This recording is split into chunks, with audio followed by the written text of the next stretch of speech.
Welcome to another episode of Racing to Learn. We are a nonprofit that uses radio control to get kids excited about math and science. And we went ahead and took off the old 20 millimeter hex adapters here, and we put on a standard 17 millimeter hex adapter that we actually took off an old Arrma 1/8 nitro buggy that we had laying around, and mounted up our Proline mashers here, and you can see that they're a little bit narrower in track than the stock LST XXL2-E wheels. And I forgot to mention this is the Losi LST XXL2-E that we're looking at here.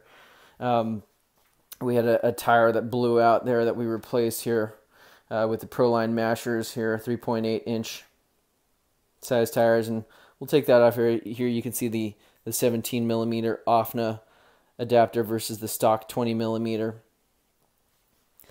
and you can see here also the tire size. Right, it's a tad shorter.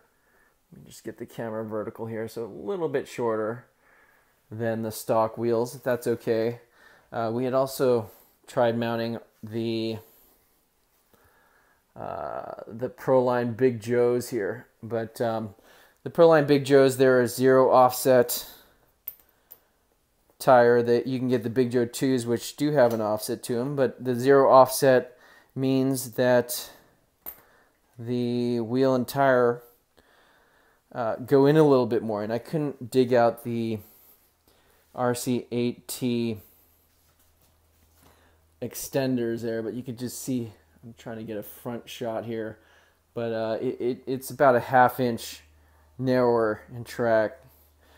So unless we find those extenders, we're going to go ahead and mount the mashers for the time being here. Great all-around tire. Again, big shout out to MIP for giving us a set of their excellent drivers. I'm going to go ahead and mount the labels on these, but just for future reference, that is a 332 or 330, however you want to call it, 3/32 hex that goes on the bolts that go around the wheel cover. So not a huge fan of these. The tires are not the best quality stock in terms of grip and whatnot. Also had one explode, so definitely the Proline wheels and tires are going to be a welcomed upgrade. Plus, you don't have to remove this cap, or I guess you could run without this cap. But have the exposed net. It just looks a little bit off. So they do have a nice scale look, but removing 6 bolts just to get to the wheel nut is a bit of a pain. We can go ahead and reuse it. Even though the hex that attaches to the wheel is 20 millimeters, it does use a 17 millimeter locking nut here. So we're going to go ahead and reuse this to stay with the red theme there. What else do we have here? So yeah, you can actually, from this angle, I remember pointing it out to you guys earlier, but let's see if we can get some light in there. Yeah, so you can actually see the crack in the bulkhead, and that caused the wiggling of the drive shaft here that goes to the front of the drive line. So you can see how loose it looks. It's barely hanging on there. So we're going to go ahead and break this down. Get the bulkhead replaced. So the previous owner put on these higher rated yellow springs. Maybe we'll consider switching to the lower height shock tower from the what do they call it? The Muggy, the Losi Muggy. I've heard that may be a good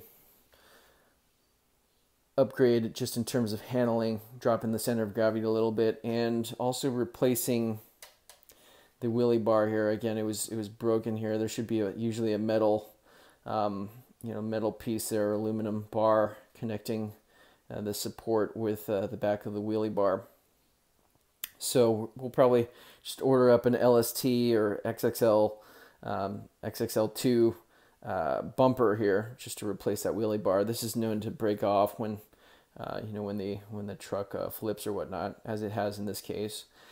So yeah, just keep following project LST XXL2-E. We'll probably come up with a better name than that. But thanks again for watching. Please like, comment, subscribe, and we'll see you next time.